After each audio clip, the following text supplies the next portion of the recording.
Good evening, everybody. It's my privilege to welcome everybody to this conversation, this discussion about a book that had a profound influence on the two authors, as well as everybody involved in this story. And it's a story that touches the deepest places of our hope for a better future for everyone. It's a webinar, which means that you can see us and we can't see you, but we're glad you're with us. And we know that there are people here from all over the world, literally from New Zealand, from Australia, from Philippines, from Ecuador. Well, one of our speakers is from Ecuador. So we want to welcome you wherever you're located. And as the proceedings unfold, we ask that you think about what questions you want to give to our speakers and our four speakers and our especially our two authors. The redoubtable team of Robin Broad and John Cavanagh have produced a real page turner about how a coalition of grassroots activists united to defeat the power of big gold. It's a modern version of David versus Goliath. And the story certainly grabbed me and held me in suspense as a group of environmentalists, labor unions, and faith communities.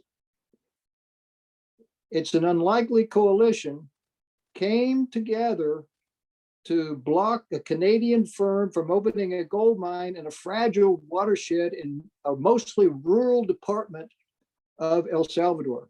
How did they do it? That's the question we want to answer in our conversation this evening. And as we know, it was costly for some people. Some people lost their life, and I hope that in our discussion we lift up those, especially Marcelo, who lost his life. Now, the authors, I think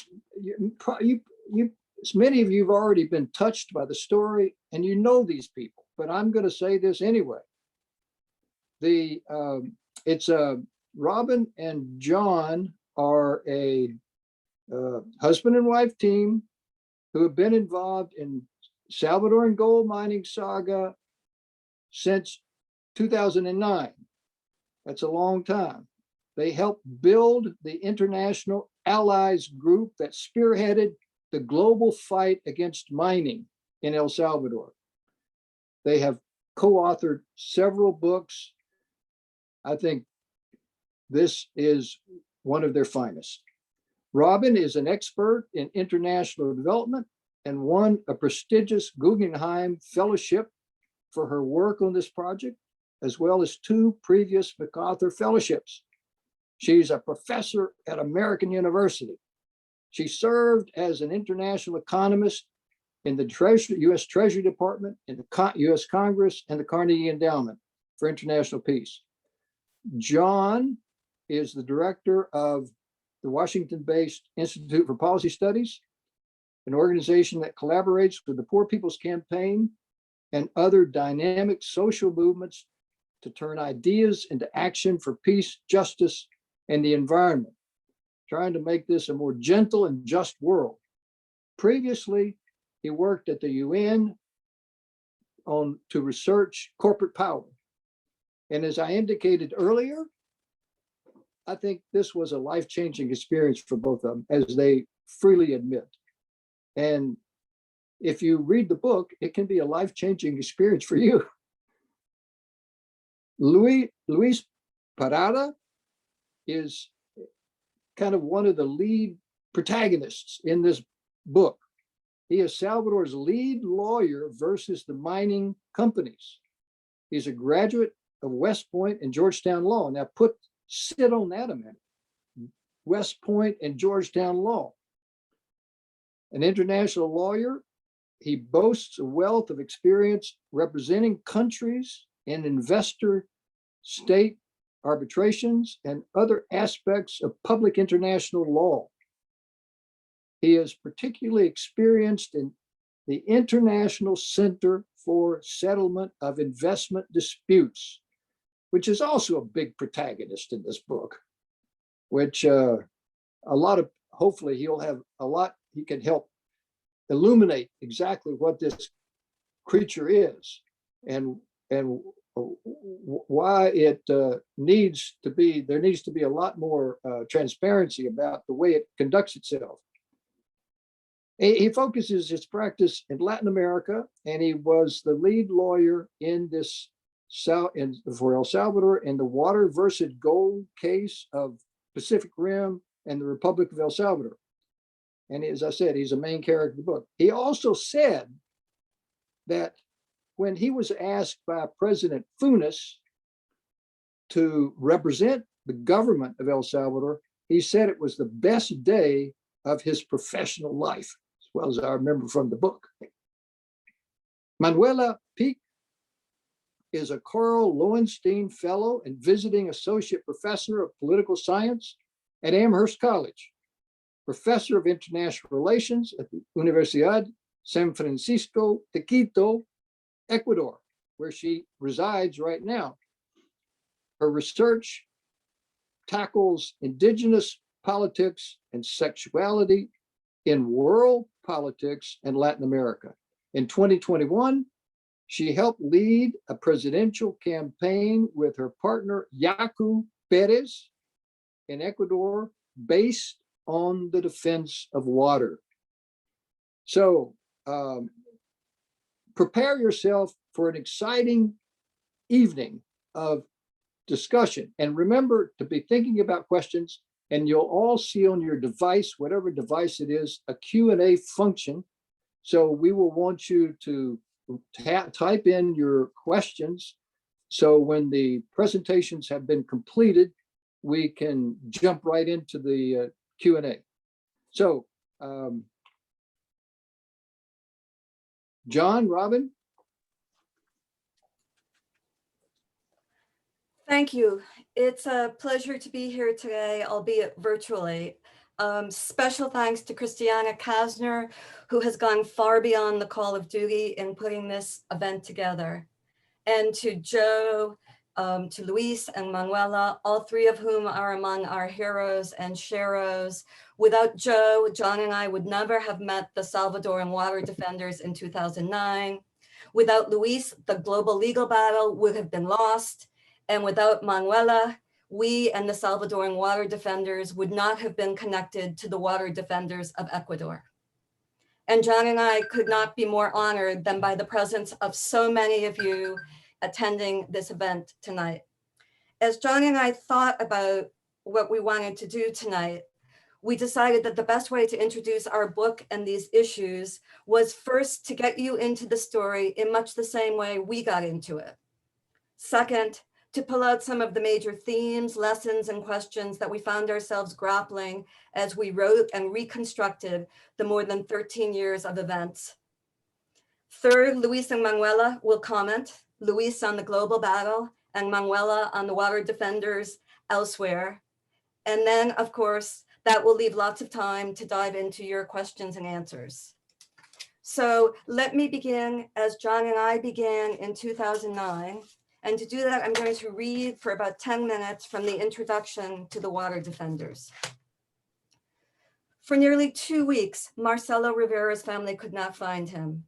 Then, on June 29, 2009, they received the phone call they had been dreading. The anonymous caller was brief. There was a body in an old abandoned well just west of the Rivera hometown of San Isidro Cabañas. The well was near the spot where Marcelo had last been seen some 12 days earlier, getting off the bus at the turnoff to the capital city. During those 12 days, Marcelo's family and friends had been at wit's end, searching frantically, desperately for him. They had spread the news of his disappearance in all the barrios of San Isidro and nearby towns. They had called the police for over a week to no avail. The Rivera family had even filed a formal complaint with the country's attorney general, pleading for him to conduct a search and investigation into Marcelo's disappearance. But another poor person gone missing up in the rural north meant little to the authorities. After the anonymous tip to Marcelo's family, the police finally acted. They pulled the remains of a body out of the dry, 30-meter deep well. So extensive was the torture that the body was unrecognizable. The face was grotesquely distorted. No jaw, no lips, no nose. The fingernails had been ripped off, the testicles bound. The trachea had been broken with a nylon cord. In the assessment of the coroner, the death had been caused by asphyxiation. The prosecutor disagreed, concluding that the death had come from blows to the head by a hammer. Thus, Marcelo Rivera became the first of several water defenders to be assassinated in the 21st century fight over mining in northern El Salvador. Though we never met Marcelo, we have been haunted by him and the circumstances of his death ever since. Who killed Marcelo and why? Perhaps you know the difference between a tortilla and a pupusa, or perhaps, like we had done, you are entering this story without a clue. Perhaps El Salvador is not even on your radar screen, or perhaps El Salvador is on your radar screen, but only because of gangs or immigrants who trek north. But really, that does not matter. Certainly, on one level, this is a story about El Salvador. At the same time, it is not just about El Salvador. This is a David versus Goliath story about a battle between a country and a foreign mining company. But it is also about how global corporations, be they big gold or big pharma or big tobacco or big oil or big banks, move into poorer communities in countries all over the world. Marcelo's story, before and after his death, is about the struggle for clean and affordable water everywhere. It is also a story about workers and communities defending their air and their land, their health and their children, and their rights to defend themselves against corporate incursion, about how to prioritize the profits, how to prioritize those rights and the common good versus the usual prioritization of the profits of big corporations and their owners. It is certainly a story about gold and when and why we should leave it in the ground, but it could also be about coal or natural gas or other fossil fuels, about whether we measure progress in aggregate financial terms or through the well-being of people and the planet, about who gets to make the decisions that affect our lives. To say that the story of the water defenders versus big gold holds keys to reversing the oversized power of global corporations today is not an exaggeration. You may find yourself surprised by the relevance of the strategies of the water defenders in El Salvador, whether your focus is on a Walmart in Washington, D.C., a fracking company trying to expand in Texas or Pennsylvania, or a petrochemical company outside New Orleans. Along the way, however cliched the quote attributable to Margaret Mead may have become, you may also find yourself inspired by a small group of thoughtful, committed citizens who stand up to corporate power. We first heard of Marcelo in May 2009, just a month before his birthday, just a month before his murder. He was a 37-year-old teacher who directed his hometown's cultural center, an avid reader, a person who loved theater and the arts, and a good practical joke. We heard his name because he was the leader of the main coalition of Salvadoran groups opposed to mining, the National Roundtable on Mining in El Salvador, or La Mesa. The Roundtable was not well known outside of El Salvador, but we learned of it because the group had been chosen to receive a prestigious human rights award from the Institute for Policy Studies, where John works. In 2009, the Institute selected the Roundtable to honor its opposition to mining companies eager to exploit the gold deposits near El Salvador's main river. On a warm night in October 2009, just months after Marcelo's body was pulled from the well, hundreds gathered at the National Press Club in downtown Washington, D.C. to meet and applaud the Salvadoran water defenders. Among them was Marcelo's younger brother and best friend, Miguel. Miguel had come in his brother's place. Grief marked his face. Accepting the award on behalf of Miguel and 3 other roundtable leaders was a farmer and community leader from the heart of gold country, Vidalina Morales. Vidalina looked small behind the podium. She at first appeared hesitant, nervous, fragile even. Then she began to speak. Her words filled the auditorium almost as though she did not need the microphone. For nearly 20 minutes, Vidalina held the crowd spellbound as she relayed the saga of El Salvador's water defenders standing up to big gold. The Lempa River, she explained, winds through the country like a snake, providing water for half the population. Water for drinking, for fishing, for farming, water for the cities as well as for the rural population. But the project of the Canadian headquartered Pacific Rim Mining Corporation at its proposed El Dorado site in Miguel and Marcelo's hometown posed serious threats to the Lempa River. Key among the dangers was the toxic cyanide that Pac Rim would use to separate the gold from the rock. Vidalina ended her speech with a seemingly audacious demand that the government of El Salvador stand up to giant mining firms and choose water over gold by banning the mining of all metals, all. Before this, she had urged the audience to follow a related legal thriller unfolding 4 blocks to the west of where we sat, just past the White House, the site of a little-known tribunal in Washington. There, as Vidalina explained, Pac Rim had filed a lawsuit against the government of El Salvador right before Marcelo's murder. Pac Rim claimed that El Salvador had to either allow it to mine or pay it over $300 million in costs and foregone profits from future mining. Vidalina invoked the upside-down world summoned by Uruguayan writer Eduardo Galeano in asking why it was not El Salvador suing Pac Rim, since the mining company threatened the water and well-being of her country. But that upside-down world is the reality of global corporate power and economic rules that affect people around the globe. And as we think back to that evening, we must admit that we each, separately and silently, found it just as far-fetched to imagine a national legislature passing a law to end mining as it was to conceive of this tribunal siding with Vidalina and the rest of the water defenders. At the reception following the awards ceremony, we huddled with Marcelo's brother, Miguel. Miguel was soft-spoken and gentle in his manner, understandably a bit shy as he asked for help. After all, we had just met. He seemed both incredibly focused on the details of what to do next, while also shell-shocked by the chain of events, by his brother's murder, and by the lawsuit. But Miguel's appeal was urgent, direct, and heartfelt. We don't know this tribunal or how it works. We don't know what to expect. Can you help us find out about this lawsuit? He asked us. On that balmy evening in October 2009, who could have guessed that Miguel's questions and Vidalina's call to action would pull us and thousands of others around the world into the vortex of 3 intertwined unknowns for nearly a decade to come.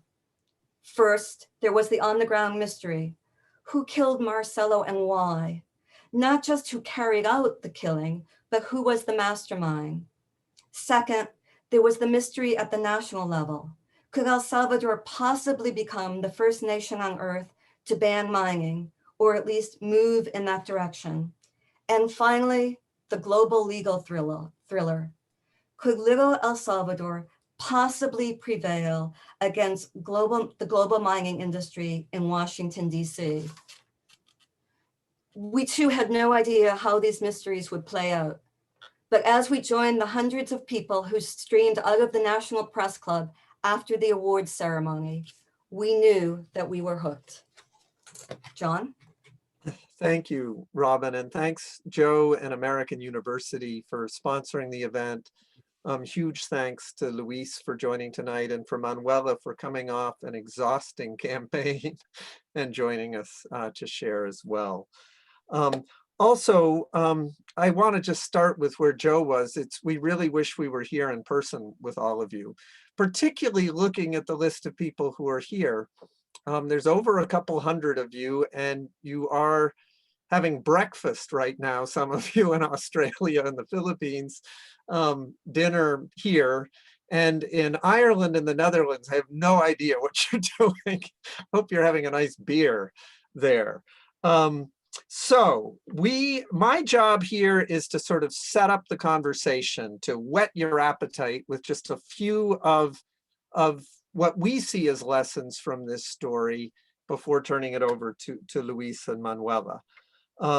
So picking up where Robin left off, let me start with a huge spoiler alert on the mysteries that Robin ended with, which is one, yes, in March 2017, El Salvador did become the first nation on earth to ban all metals mining to save its rivers. Its legislature voted to do this in a unanimous vote. I want you to think of any country outside of North Korea where people pass things in a unanimous vote that are controversial. They did this, all political parties. Amazing. And 6 months earlier, in October 2016, the secretive World Bank Tribunal voted unanimously against the mining company Oceana Gold that sued El Salvador. Also amazing. 2 victories for the ages. So you're wondering, or at least we hope you're wondering, where did these 2 victories come from? How did they happen? And what might these victories teach us for water defenders and communities fighting corporate greed everywhere? And let me start just by sticking a couple of facts on the table, and then I'll share 3 quick lessons. 2 facts that just help understand the story. I think almost everyone in this audience knows a lot about water, but and I know some of you know a lot about mining, but many of you don't. So first, just a quick word on the relationship between mining and water, which is not a happy relationship because mining requires a lot of water. Most industrial gold mining uses cyanide to separate the gold from the rock, and it is toxic as it leaks into surrounding rivers. And finally, this is just a mystery of the gods, and over half the mines around the world, when you smash those rocks open to get the gold, you expose sulfides, which when the rain hits them turn into sulfuric acid. And they then leach whatever else is in there, iron, in many cases, other toxic materials into the water. And there are still mines from ancient Roman times in Spain that 2,000 years later are leaching toxic substances into the soil. Costs hundreds of millions of dollars to remediate. So that's one thing to know. And the second thing is just a word about private corporations, which is since the 1970s, really, if you work on mining or water or human rights or racial justice or just about anything, you're facing a huge similar problem, which is that large private corporations, and I picked the 1970s because that's when a lot of them started to go global, most of them have too much power. They have too much economic power vis-a-vis their workers and the communities they operate in, and they've translated this into too much political power.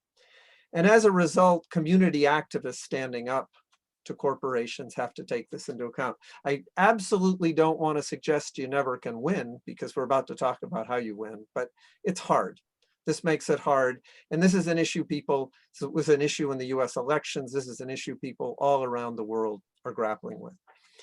Okay, so what were the keys to the wins here? How did David beat Goliath? And we've kind of distilled it down into 3 lessons. So let me quickly mention these.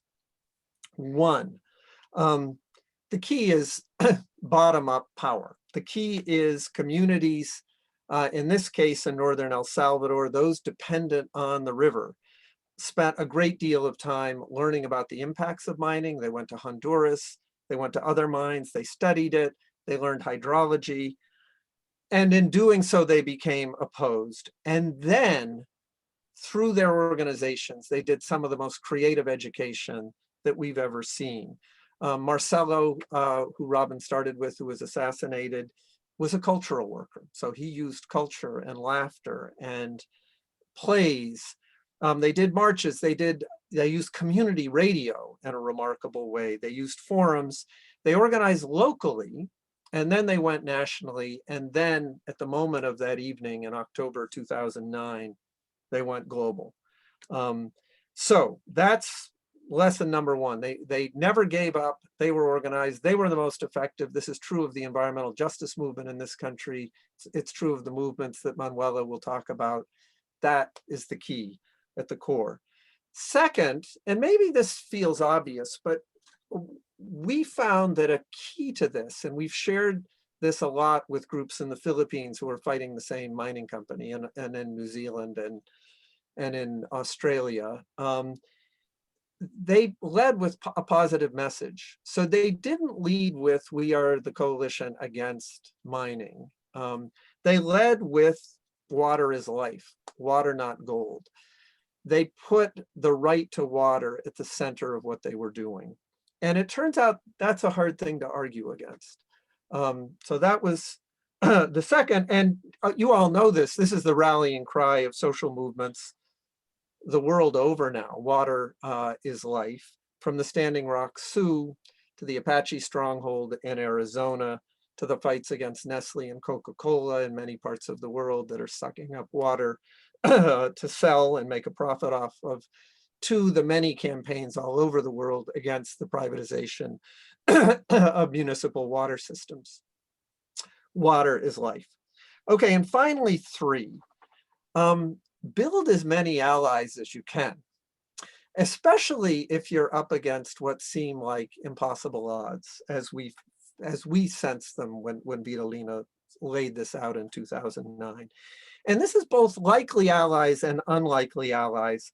On the likely ones, they did, they thought creatively, as Joe pointed out. I mean, they even got unions because there hadn't been mining in El Salvador for a while, environmental groups, a lot of faith groups.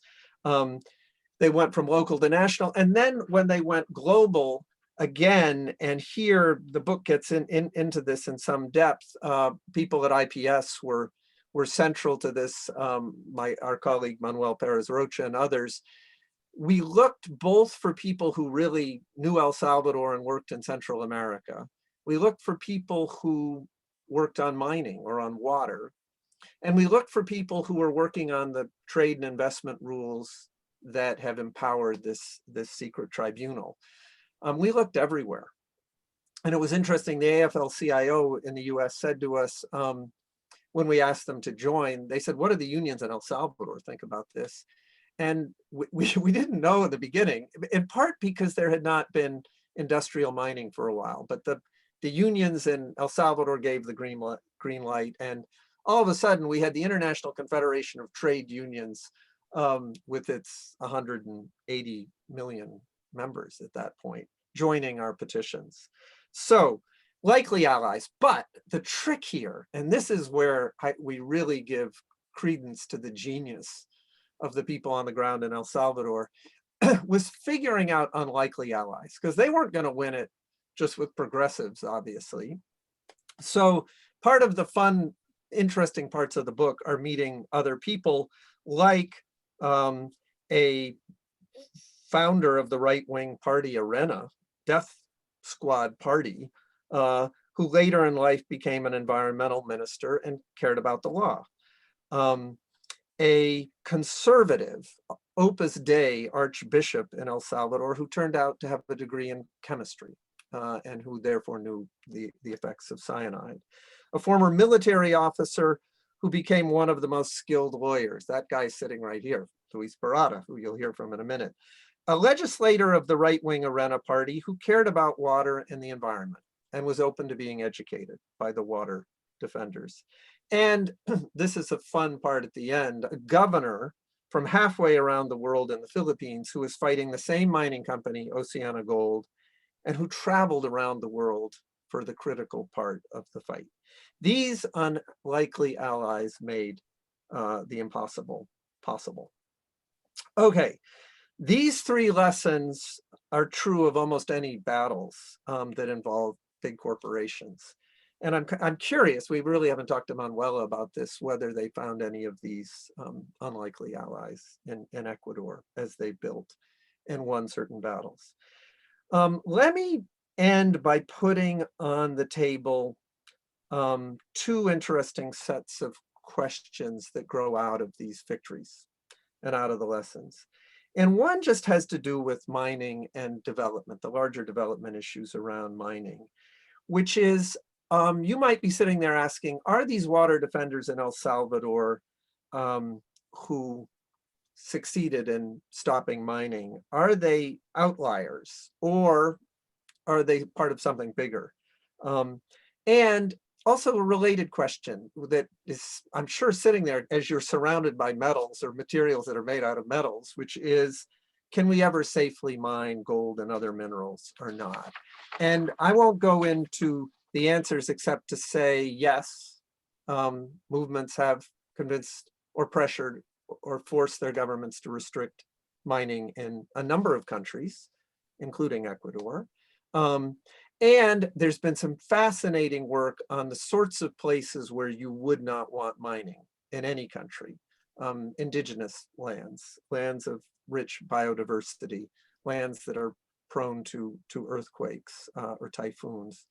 In Argentina, they decided don't mine near glaciers. That sounds kind of obvious, but they actually passed laws to restrict it. And if, in fact, I mean, we would estimate that at least half of the gold in the world should not be mined, if not more.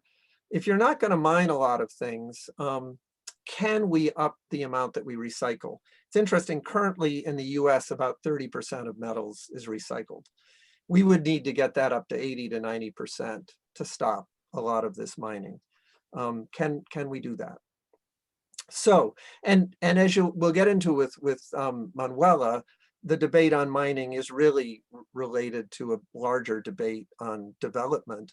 And it was so interesting. I mean, I'm really eager to hear more about the debates that came up in this recent presidential election. But in a way, it came down to a banker who wanted to mine, get the short-term financial benefits, use it to pay off some of Ecuador's debts, versus a socialist who wanted to mine to pay, for some good things like poverty alleviation and some other things, and an indigenous leader, Manuela's partner, Yaku Perez, who wanted to stop mining and build development around an ecological model. Those are the questions for the future, not just of many countries in Latin America, but the world. And they are summed up out of the issues in this book. And finally, the other set of questions, and this is where I will hand over the baton here to Luis, has to do with the rules that corporations have helped write over the last 40 years, that in this case allow corporations to sue governments way too easily. Can we change them? And here, I just want to remind you of an interesting, of course we can change them. People create the rules, people can change the rules. But it was back in 1964 at a World Bank meeting in Tokyo that this tribunal that Luis is about to talk about was created. And all of Latin America banded together to vote no. They did not want it, nor did the Philippines. And yet the rich countries voted for it and created it, and the rules were strengthened in the 1990s in battles that I joined with many of you in this audience, the battle against the North American Free Trade Agreement. And yet several governments are challenging them. Brazil never entered this particular one. Can we actually change those rules? So hope that that's given you a little bit of a flavor of what we're getting at here. And with that, I will turn the floor over to Luis Parata, the wonderful lawyer who was central to this fight. Luis. Thank you, John. As you said at the end of the case, I was not only an ally of the water defendants, but I was their friend and their companion. But I just wanted to start by saying that when we first met each other in 2009 with the water defenders, I probably was not their favorite lawyer or an ally.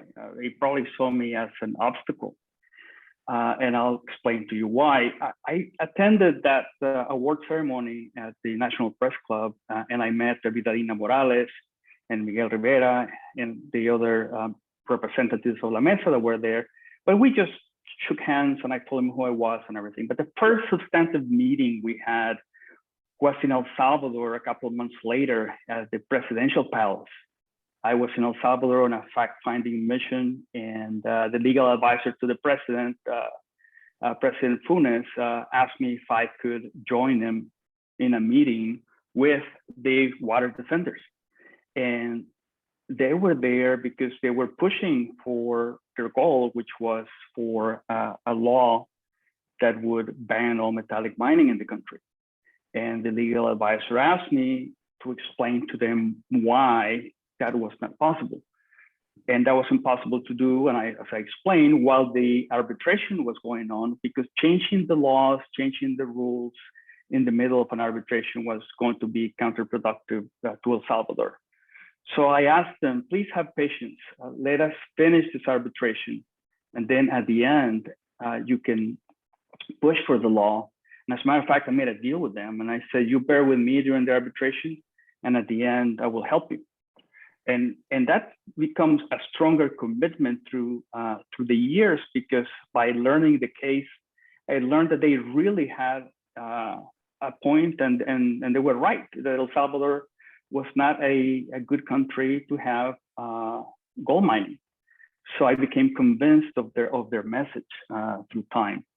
Well, this case was very important to me because I'm from El Salvador, and the government of El Salvador, actually, we were hired even before the Funes administration was there. We were hired at the end of the FAC administration, but not by the president, but by the attorney general, who is by constitution the representative of El Salvador in the arbitration. So we were hired because they trusted me. And third, because I had learned about that the Pacific Rim was planning this arbitration against El Salvador a whole year and 4 months before they actually filed.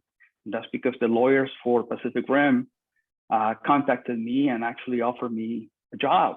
They offered me to go work for them on this case against El Salvador. And of course I said no.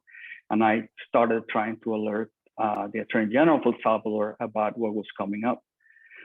So I'm just going to very briefly touch on some things about the arbitration that I hopefully will spark some interest. And if they lead to questions, I'd be happy to answer them at the end. But ICSID, like John mentioned, it's an institution was part of the World Bank, created in 1965. It administers arbitrations between foreign investors and countries, or some entities, some state entities that are designated by the countries. And it's not enough for a country to be party to this international convention known as the ICSID Convention. They have to have consented to arbitration. And countries normally consent to arbitration in one of 4 forms: international treaties, contracts, investment laws, or special agreements on a case-by-case basis.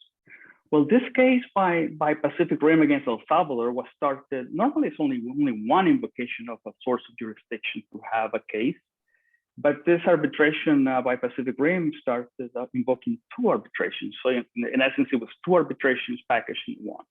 One was under a treaty, CAFTA, the Central America, Dominican Republic, US Free Trade Agreement. And the second one was the investment law of El Salvador. So we had to defend on 2 fronts, and that was a complication. El Salvador had one arbitration before that had also had a double invocation of jurisdiction, a bilateral treaty, and the investment law. So the investment law became a recurring problem. There was a second mining company that started another arbitration a few months later, also invoking jurisdiction under CAFTA and the investment law. So because I knew about the case, I was able to get the Attorney General of El Salvador to hire us even before Pacific Rim started the arbitration, because they were required to serve a notice of intent. And so, as you will see when you read the book, and as you were told, I was a military officer, and I do strategy for a legal case the same way I would do a strategy for a war. And I tried to learn about ourselves, our side first, but also about the other side, what we would say the enemy. And I learned some interesting things.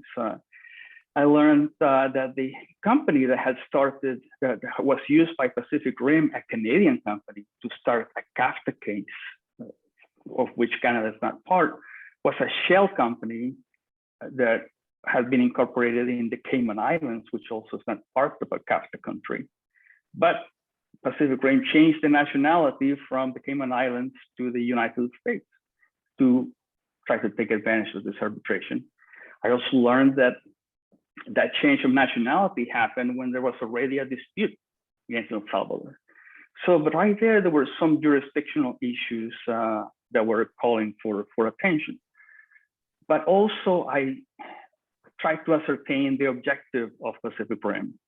And to me, it was clear that they, instead of going through the full length of the arbitration, they wanted to use the arbitration to intimidate El Salvador to give in to their demands. So they did not know their case all the way through to the end. They had prepared for round 1, but not for round 5 or round 7 or round 12.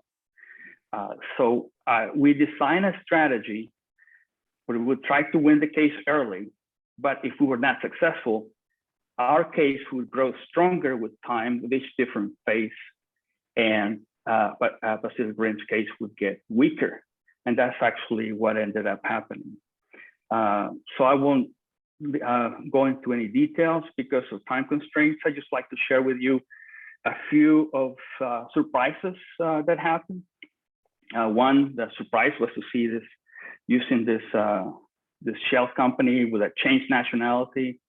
Another surprise was that once we made an objection based on this, the Pacific Rim president lied in the arbitration by saying that when they changed nationality, the dispute with El Salvador was not present and it was not even foreseeable. And that was also a source of disappointment, because later, towards the end of the case, we found a smoking gun, a document that in possession of the US State Department that proved that Pacific Rim knew by the time they changed nationality, and they were even contemplating arbitration. But the tribunal did not allow that document to come in.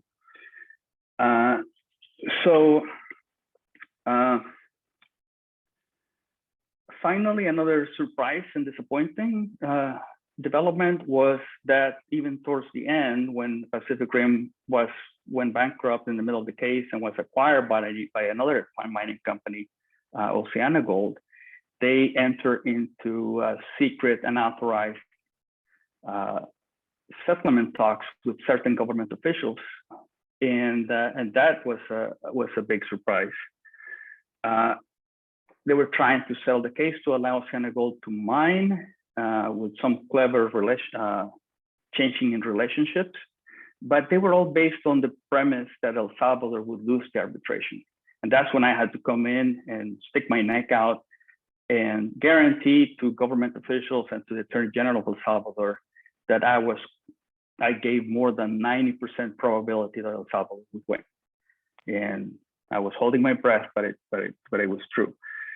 So at the end, we had a very successful case. We also changed the investment law of El Salvador in the middle of the arbitration, right after the decision on jurisdiction. El Salvador passed a law no longer allowing international arbitration under the investment law. So that was a very welcome development. So I will leave it as this, and we will just be answering questions when they come. Thanks. Manuela. Manuela. You're on mute, Manuela. Here we go. Can you hear me now? Thank you so much for the invitation. It's such a pleasure to be here. And it's such an important book because behind those stories, there are real people, there are real lives, there are real families, and there are real people being assassinated. This last week, we actually had one of our friends here being assassinated too, Andres Durazno, in the Rio Blanco mine. So I just wanted to salute him, his departure, and his family, his fight. So these stories are important to tell because they happen a lot. There are 3 nature defenders who really are water defenders killed in the world every week. And out of these 3 people killed every week on average, over 40% of them are indigenous peoples. And that matters because indigenous peoples are only 5% of the world population, but they're over 40% of the nature defenders. And it speaks volumes to who is defending life, who is defending life and the earth and our ecosystems, including our bodies. And it matters because there's a sort of genocide happening that is very invisible, right? Because indigenous stories are not untold, they're unheard. So it's great that you write a book about the water defenders so that these stories can be heard. And so that hopefully the waters can be heard too. So I'll just bring a little bit of perspectives from Ecuador. We are indeed coming out of a presidential campaign that we run on water. But of course, this presidential campaign is just the tip of the iceberg. Yaku, who used to be Carlos Perez Guartambel, he changed his name in his effort to decolonize himself to Yaku, which means water in Quechua. Yaku has been, for the last 30 years, defending water and fighting mining corporations in various forms and from various sides, from national to international. And maybe the last most iconic case was the win to stop the Rio Blanco Mine Corporation, which was a Chinese investment, which had already started to operate and was suspended despite the $50 million that had already been invested through courts, but also through mobilization and some attacks from local communities against the camp. They burned down the camp. They didn't kill anybody, didn't hurt anybody. But they did burn down the camp in their protest when the mine finally opened after 15 years of protest against it. They're not heard through the various stages of protest, right? And it was kind of a miracle. And I wrote a piece also called When the Impossible Happened, when the court finally suspended the mine. And it kind of reminds me the case of El Salvador, because it is a struggle, but there are also conjunctures, crossroads in which these decisions can happen. In the case of Ecuador, when the Rio Blanco mine was suspended, it was because the Correa government had just lost, and a lot of the judges who had been appointed by Correa were on the line to be kicked out. So they were trying to remain in the system. Many of them were appointed in very corrupt ways. And the judge of that case had been appointed in corrupt ways and was going to be kicked out. And so in a way to buy his survival, he suspended the mine after much pressure. And the unlikely alliances were plenty. Urban sectors with rural sectors, indigenous peoples with mestizos who were extremely racist in Ecuador, urban youth movements with elders from the communities. We had actually a Chinese lawyer, environmental lawyer, who came to defend the case with us, explaining that even in Chinese law, that the proceedings were illegal and were against Chinese law. So there are many, and with Mining Watch from Canada supporting us. There are many different actors. Robin, Pam, and I wrote an amicus curiae for that case that we presented. So there were alliances of academics, activists, indigenous communities, women's groups, youth groups. And we achieved that. And of course, now we are on the verge of having an extractivist government come back in the context of post-COVID economic crisis. We're expecting the unleashing and the expansion of concessions for mining corporations all over again, right? So Another lesson of these victories is that they're not eternal. They're never consolidated. They can always backlash, just like with gender and reproductive rights, we could say, across the continent. So the case of Yaku, right, these 30 years of work, and not of just of him, of all of these communities from the south of Ecuador, they kind of set the stage for this presidential campaign to blossom. Yaku entered the campaign with 16 other candidates. There were many candidates running for office. He was not the only one.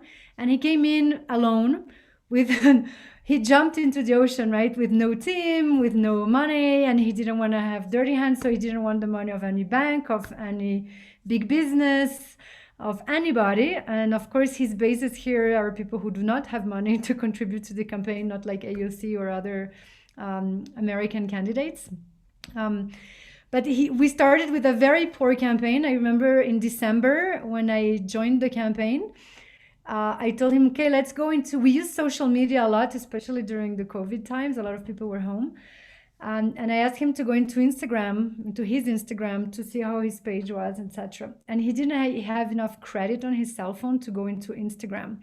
So on one side, you had, the banking candidate, this very rich banker supported by all of the big business of the coast, who had already spent by December over $200,000 just on Instagram. And you had this indigenous candidate who didn't have enough credit on his cell phone to enter his own Instagram account, right? So this is to show you the disproportion of opportunity. And he traveled the country with a small team of 40 people, 50 people at the end. Everybody were putting their own cars, right? His driver had put his own car to drive Yaku through the country, and he had his bike, his bamboo bike. And we drove across the country, visiting communities, listening to people, meeting with people, taking many selfies with a lot of people, doing TikToks, and just seeing the conditions in which people lived. And he ended up in second place. There was a big fraud. We showed evidence from over 60% of the votes with inconsistencies in the voting process, but the electoral system did not allow the recount of votes. So we think we won. We don't have evidence, even though there are many indicators. So we lost the entry into the second round. So now we have a second round with the two big candidates, which are the two powerful economic sectors in the country. On one side, Correa, which is supposedly a leftist, but has made most of his money from extractivism, especially oil in the Amazon during the last 15 years, let's say. And on the other side, the banking sectors and the Social Christian Party from the coast of Guayaquil, all of the agribusiness sector as well. So we have Yaku lost with about 20% of the vote. We estimate he had 25 to 28% of the vote. And it's really interesting to see how such a poor campaign with a candidate coming out of nowhere had such a big presence and resonance. And beyond the votes that his campaign got, he became a figure nationally. All of the children adore him. And he shaped his agenda, the agenda of water, of anti-extractivism, of women's rights, of respect and reconciliation between humans and nature, really became a narrative that all the other candidates started to appropriate towards the end. And now in the second round, they have clearly appropriated these themes. So now we have the banker and Correa's candidate, both of whom were extremely pro-extractivism, are both of them talking about Mother Nature and water and life, right? And how they're with indigenous peoples. They're giving all these narratives, trying to seduce indigenous peoples and talking in their terms. Women's rights and LGBT rights too, but that's a little more, right? La oportunidad hace el ladrón, like the occasion, they're playing the narrative, but it's not really part of their agenda. Perhaps even more important than shaping the agenda of other candidates, the most tangible result of this campaign, which is really the result of the last 30 years of creating consciousness and informing people about what mining is all about cyanide and the intoxication, the contamination, and how it brings death. In the election, there was a prior consultation, a popular consultation for the city of Cuenca on whether they accepted mining or wanted to ban all forms of metal mining in their communities affecting their 5 rivers. And the ban on metal mining passed with over 80% of the voting, right? So this marked also a change. It's like cities voting against the metal mining. It's not just indigenous communities, not just rural communities, it's cities. Cuenca is the 3rd largest city in Ecuador. Cities realizing that their lives are at risk, that their future are at risk too, and that they have to work with rural sectors, with indigenous sectors to build better futures. So to move a little beyond this specific campaign of Yaku in the case of Ecuador, it generated a very interesting debate and maybe contestation finally, a space of critique within the left in Latin America, because the left in Latin America, and I would say in the world, is a very traditional European left that's very pro-extraction, that's very actually anti-indigenous, that has never taken indigenous voices and concerns into their agendas. And that is now considering, right, the notion of water and Pachamama, the notion of the rights of nature as a priority in its agenda, right, in shaping the redistribution of rights. That it's not just about redistributing money and income, that it's about redistributing well-being, right, buen vivir in its various forms. And this is something that we hope will remain. It will remain in Ecuador. We didn't know how really to call Yaku's platform. We've been talking about a third way, tercera vía, but it's certainly an anti-extractivist, feminist, indigenous, pro-water, right, direction into the future. And it's important to see that a poor presidential campaign can have such resonance both in electoral terms and in terms of the political agenda of other parties, because it's a growing concern for the future. This climate crisis is real, and even if political parties are only concerned about getting votes because they want the youth to vote for them, then that's good, right? And what is fundamental is that it's not just Yaku, it's not just Berta Cáceres, it's not just Greta, right? It's not just individuals who are doing these campaigns. These water defenders are movements. And you can kill one, they kill them all the time. The movements only grow and only expand. And it's not Yaku who run, Yaku Perez Guartambel who run for office. It's Yaku as water. It's water who was running and who wants so much space. It's not an individual defender, it's a collective movement that has taken stage, that has taken roots, and that will continue with or without Yaku. And we hope that this can spread throughout the world. These movements are present. What we hope is that these alliances, to get 25%, a quarter of the electorate, right, in the election, with 16 candidates, it means that a very large amount of the population is very concerned about water, is very anti-extractivism, and wants a different form of government. Right? And the bottom line is that states are extremely extractive in all of their practices, right? We lost the election, we were stolen the election, we didn't lose it, but Yaku was stolen the election in one more act of dispossession. And states across the New World, from the Philippines to El Salvador, to Guatemala, to Mexico, to Brazil, to Ecuador, are the Trojan horses that redistribute the land, that appropriate land, that redistribute, that sell concessions, and that sell life. And we really need to move out of this form of government and to bring self-determination to the core. Self-determination of women, of youth, of rivers, of communities. And that's the hope from now on, that we can move into that direction. We've been talking about electoral dispossession, right, after 5 centuries of dispossession, because the state is an economy of dispossession. we finally had the electoral dispossession, and people were very frustrated, indignados. We were too for a couple of days, and then we're like, well, why are we so surprised? That has been the history for 5 centuries. We didn't think it was going to be that easy, right? We need to gather a collective movement. The state will not let us in that easily. And to go back to El Salvador, it's a struggle that requires many alliances across time space. And I'll leave it there for a Q&A. Great, thank you. Thank you, Manuela. Well, we had a lot out there, and it's clearly, water, maybe this is a mixed metaphor, but it's going to be one of, if it's not already one of the most combustible and potentially conflictive issue facing the globe in the years ahead. And I think there's a prophecy in what has been taking place in El Salvador, and the lessons of El Salvador are certainly applicable and relevant to so many struggles around the world. We got a bunch of questions, folks, and so I'm going to jump right in. And I would ask that if you can make those of you who are responding, be brief, because we got a bunch of questions.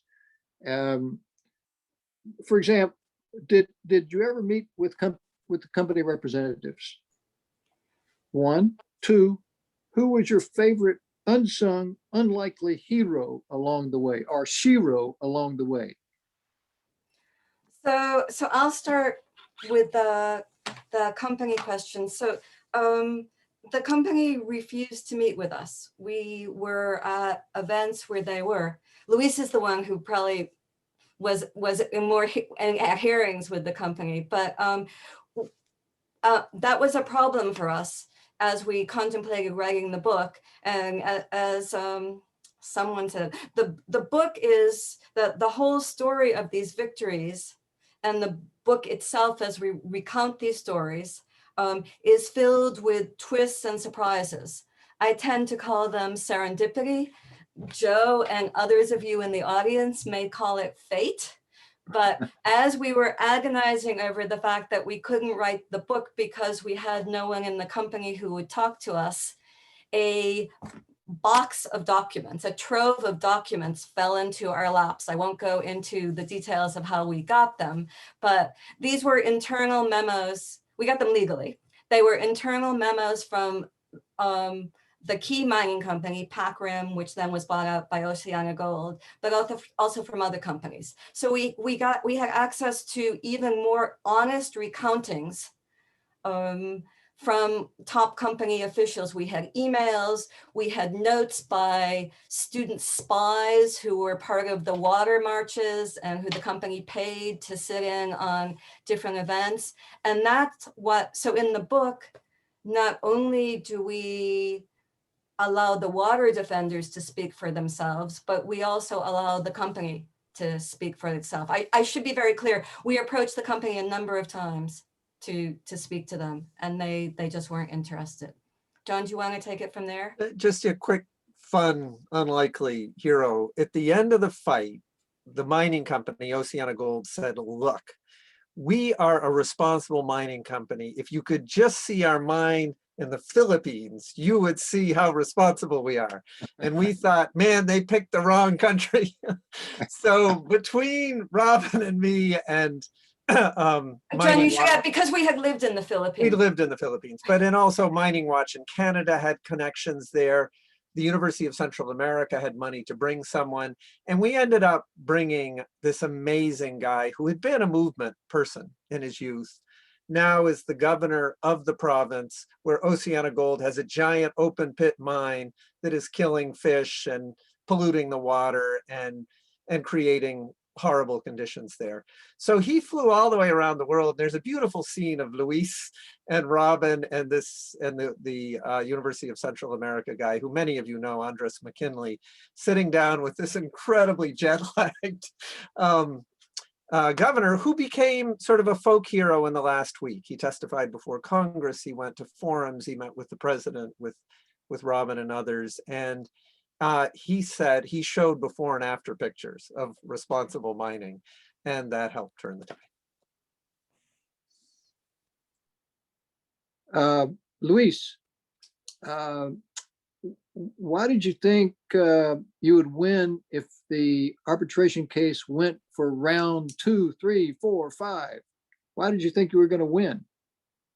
Well, I was pretty sure we were going to win from the very beginning. And that was important because from the very beginning, one of the key government officials of the Funes government was beginning to doubt. And I was saying the same thing that they said at the end, El Salvador always loses. They were saying it at the beginning. So I reassured them that we would win. What changed was my level of certainty. At first, I told them over 80%. At the end, I told them over 90%. In reality, for my internal calculation, it was 99% that we would win. Why did I know? Because I knew our case and I knew the enemy's case. And like as I explained, they were bluffing a lot and they made some overstatements in the request for arbitration that were demonstratively false. So I knew that they did not know their case or they wouldn't be saying those things. So for example, what was their claim? Their claim was that they had explored for gold for a number of years, 8 years, through another company, and then Pacific Rim that bought the last 2 years, that they had complied with all the requirements, and that the only requirement that they had not met was the approval of the environmental impact study by the Ministry of the Environment, and that was only due to for political reasons. But they had met all the requirements. And then finding out, I found out it was not true, and they did not. So I could defend the environmental study, but also there were 2 other requirements they had not met. And even though we had a big fight and everything, we showed all of our cards to Pacific Rim that we knew that they had not met those requirements from the very first phase. We had 3 phases in this arbitration. So in the very first phase, which we showed them, we told them the arguments with which we eventually won on phase 3. But we wanted actually to convince Pacific Rim to withdraw the arbitration because it didn't have legal merit. Well, the lawyers for Pacific Rim almost got on their knees, asked the tribunal to trust them, and they said, if you allow our case to go to the merits, we'll show you that we are right. The tribunal trusted them, gave them all the opportunity, and at the end, Pacific Rim, they did not deliver. Now, that was partly why the arbitral tribunal at the end not only found unanimously favorable Salvador, but also ordered Pacific Rim Cayman, the claimant, to pay El Salvador $8 million of its legal costs, and then by adding interest. In my view, they should have ordered to pay the entire legal cost, which was $13 million, and that's one of my disappointments with the tribunal, why they didn't do it. But short answer is I knew the case, I knew our case, and I knew their case. And so from the very beginning, I was sure. And that's why I said that as we were progressing, our case was getting stronger because our case was deflating. When they got to the end, they were really pathetic. If I'm just going to jump in 1 minute to say that, well, everything Luis said is true, but also, as Luis knows, and as we retrace in the book, while this was going on, and Luis is giving this really strong defense in ICSID, that same time Pacific Rim and then Oceana Gold officials are meeting with some of the top government officials, trying to convince them that they should drop the case at ICSID. And the stronger Luis becomes, and the case becomes, the more Pac Rim is trying to get the government to drop the case and actually join Pac Rim with mining. And we learn about this because Luis tells us that if we hang out at the Sheraton Hotel in the lobby, that we can overhear lots of people talking about these special deals. I guess that's where Luis did some of his research. So John and I start hanging out in the Sheraton Hotel, which is not our usual habitat. Great, thank you. From an anonymous question, how did the company get the presumed rights to these minerals of the Salvadoran people in the first place? they did not. All they had was an exploration permit, and they were applying for the concession, which would have given them the right to extract the minerals. They never got to that point. So their claim in exit was that what they believed they already had, they said they had perfected right to the concession, but for the political interference in El Salvador, but they never actually got the concession. They only had, they even went to the extent of telling the tribunal that El Salvador had no discretion, that basically you had to give them the concession, and that was not true. There were legal requirements that had to be met, and that just shows you how these companies have so much contempt and disregard for the laws of the countries that they go to invest in. It's really outrageous. Great, thank you. El Salvador's current government seems to have more interest in catering to corporate interests than the government holding power at the time of the case. What do you think mining and water rights will look like post-COVID, considering the present government? Speculate a little bit. I'll take a quick crack at it, and I'm kind of curious, Manuela, for you to also say something about this with Ecuador. The pandemic has been horrible on the global economy, horrible on developing countries. And of course, in the United States, we can just create more money to pay for things. You don't have that luxury in developing countries. So there will be enormous pressure on developing countries to come up with export earnings, with financial resources, huge pressure to mine.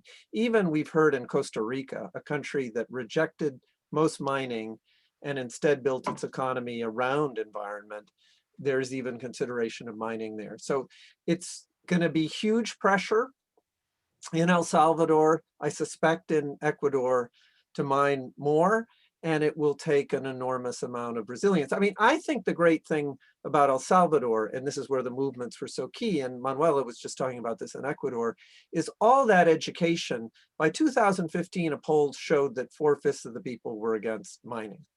So it's going to be hard for the new government to turn that around.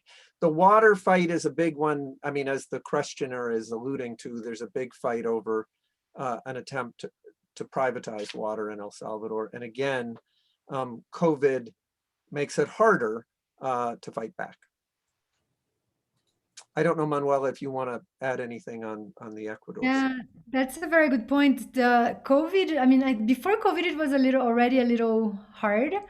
But after COVID, the only way to make quick money, to export our way out of poverty, is by exporting minerals. The new rounds of concessions in the highlands in Ecuador, it's gonna, both main candidates, the ones that are in the second round, the banker and Correa's candidate, both run on a pro-extractive agenda. They're not even hiding they're gonna do extractivism, and they're selling that right and left. And in Bolivia, if we take the case of Evo Morales, Evo didn't come back, but the MAS came back to Bolivia with the promise of expanding lithium mining in the Salar of Uyuni. So it's not hidden, it's the promotion of how to get people out of poverty. So the novelty is to convince people that they're not going to get out of poverty through mining. In Ecuador, the amount of people who fell into poverty this last year, the new poors, are the equivalent to 10% of the population. So we need to find ways out. And the unlikely alliances maybe are to work with the tourism sector. But as long as the pandemic is on, it's very hard to. Yeah, one of the questions is precisely about, quote unquote, progressive governments and the prospects for protection of sensitive environments. As new forms of extraction are intensified, for example, and they mention lithium in the Salar de Uyuni in, nominally progressive government in Bolivia. I don't know how you, well, we don't know what RC is going to do yet. So, and can this story be told in a way that it's going to resonate with these progressive governments that will have an impact going forward? Just to say one thing, because there's this is the huge dilemma we didn't talk about that the question raises. The whole world now, as Manuela just talked about climate change, has to shift away from fossil fuels to renewables and to clean energy. A core of that in countries with cars is the batteries that use lithium. So the question, so there's a huge increase in the demand for lithium, which is mined, as you say, Joe, in Bolivia, also in Chile, Argentina, South Africa. And it turns out there's a lot of lithium in the ground, even in our country, in the big mining state of Nevada. Nobody has figured out how to do it, quote, responsibly and cleanly. So that becomes a huge challenge for this next generation. And if I could add, so the answer is also part of the lessons that John talked about and that we write about in the book, and that Manuela also just talked about in Ecuador. It's the strong social movements, the grassroots frontline defenders of the environment. Nothing has changed about that. In fact, it's grown in Ecuador, it's grown in El Salvador, it's grown in other countries. So as long as those, in my mind, as long as those social movements are strong, we can still be hopeful. So in this last election in El Salvador, mining did not come up. I'm sure there are people talking about it in secret rooms, but mining was not an issue. No one ran on a pro-mining platform because it's not popular. On the other hand, the social movement, in addition, the social movement in El Salvador is also really, really, for want of a better word, smart. So they're not assuming that they know that there could come a time when a government comes into power that opens the door to mining. So at the same time they were pushing for this ban on mining, they're also getting municipalities to pass laws to label themselves territories against mining. So the idea is that you have that scaling up from a very local level, just in case it changes on a national level. The second thing that I want to say, and this builds on also what Manuela said, when we talk about progressive governments, we have to disaggregate that term much more. There is not just one way to be progressive. And there is certainly not one way to be progressive in the modern world, which is part of what the election and the campaign in Ecuador showed so well. There is an extractivist progressive, much more building on the old kind of structuralists. And there's a buen vivir progressive. And it's, the hope is that those two don't become enemies, don't stay enemies as they are in certain countries, but that they merge and they grow to understand each other. Just like in Northern El Salvador, originally in Northern El Salvador, people on the ground were for mining before they became the water defenders. They thought mining would bring them jobs and prosperity. And it was only when they started doing their own research and started understanding the science that they began to understand what we progressives need to understand, that extractivism is a short-term plunder that brings rewards to the few, but it brings long-time poverty to people and to the earth. And so it's not a future path. Along that line, one of the questions is, are ideas of buen vivir consistent with the Westphalian state model? Can indigenous parties that advocate for buen vivir win popular votes? And this goes right to, we're talking about Ecuador, we're talking about Bolivia, without reallocation of extraction rents to the urban poor. For example, the MAS in Bolivia relies on natural gas. The Correo government relies on oil. What are other channels can advocates find and use? I'm curious. Yeah, Manuela's going to take that one. No, I think the states cannot be, and that's why these so-called progressive governments, because they're so-called leftists, but they didn't redistribute much, and they expropriated a lot. They dispossessed more than the rights, in the case of Ecuador and Bolivia. It cannot be consistent because the traditional Westphalian state has one sovereign. And the whole notion of the plurinational state, which is not practiced, is just a theory on the constitutional label. The plurinational state implies that there is multiple decision making, that there are multiple sovereigns, that self-determination is not theory and is not the belonging of one sovereign, the state. It's actually the belonging of many communities. So the only thing that can go with Buen Vivir is self-determination of every community over its territory. And that is not consistent with the model of Westphalian state we have these days. Yeah, and just to add one thing here in the US that's so interesting, we're having a huge fight over democracy in this country, and can we hang on to our political democracy? And in many of our worlds, the most interesting fights that are going on right now are over economic democracy, over people. It's the same thing that Manuela is talking about, but people in Alabama right now are fighting for the right to a union at Amazon. They're fighting to have control over their lives. And so this is a fight everywhere. I will say, I found in northern El Salvador, the huge issue there is, what is the alternative? Okay, if you're not going to mine, where are vibrant livelihoods?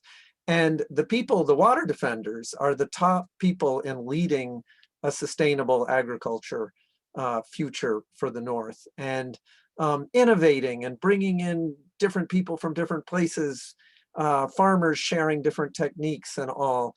And they look next door to Costa Rica and say, okay, that place, 40 years ago made the decision to set aside a quarter of the country into national parks and other forms of hanging on to nature. And they created a lot of well-being for people out of that. So there are a lot of alternatives, and people are working hard on those. I really like this next question. Can you speak a bit more about the creative strategy of resistance, how humor was used? I mean, in this case, laughter is used as a social change agent, and particularly by Marcelo, because he performed in street theater Capitio, which is their equivalent of Peter Pan. And I think that's something that sometimes we forget, the power of laughter as an agent of change. So if you want to comment on that? I think that's part of why Marcelo was so threatening and probably led to his assassination, because he was the folk hero of this movement. He didn't just give lectures. If there was Joe already talked about how he dressed in costumes. When he put together a demonstration, instead of calling a demonstration, he called it a caravan of laughter. And he had everyone wear red clown noses. So he made it fun for the people participating, but he also made it fun for people to listen to the science and the information. They also, beyond Marcelo, the community radio, which is run by youth, did all kinds of skits and plays that made jokes about water and things like that. So it was very serious stuff. There were threats on people's lives throughout, but some of it just came out of Marcelo's personality, and some of it he passed on to others, and it became the culture of that movement, at least in northern El Salvador, at least in the rural areas. John, do you want to add? I gotta say something about this Yaku. So Manuela and Yaku, you all should go, first you have to finish listening to us, and then you should go look at TikTok. So Manuela and Yaku used laughter in the campaign. So you will see Yaku playing his saxophone and Manuela and Yaku doing all these little dances and singing and kissing each other and things like that. While Yaku is also doing very serious things, like he's milking a cow and he's planting something and he's riding this bamboo bicycle. So it's not just the grim and determined, boring campaign, it's making it real. Yeah, I was going to add that I think indigenous peoples get lost in translation because they're extremely funny. and they use humor as a tool of survival among themselves, with themselves and within their communities, and with the states, because it's been 500 years. Dispossessions is at its peak. There are a couple of success stories like in El Salvador, but there are many more stories of more violence. And humor is the tool of survival, is the way to keep moving, knowing that there is this monster in front of us. My goodness, I'm looking at the time. We've got 5 minutes left. Um, and here's a question. What is the importance of a possible change in U.S. administration, including the efforts of U.S. Indigenous and Canadian Indigenous to stop fossil fuels, protect their land and water? You know, Change. no, I'll just say, Joe, you might want to help answer this too, because you're watching U.S. policy towards Central America, but just within the U.S., for those of you who are, joining from the Philippines and Ireland and El Salvador and so on, the big, beautiful thing that just happened, and Manuela, you've sort of set this up beautifully, is for the first time in the history of this country, we have an Indigenous woman as the Secretary of the Interior, overseeing a lot of our public lands, which are a huge portion of the US, of many states in the US. She is going to try to stop mining and extraction on public lands and all. So, and she's a symbol that is inspiring Indigenous people all over the world. Deb Holland is her name, from New Mexico, the great state of New Mexico.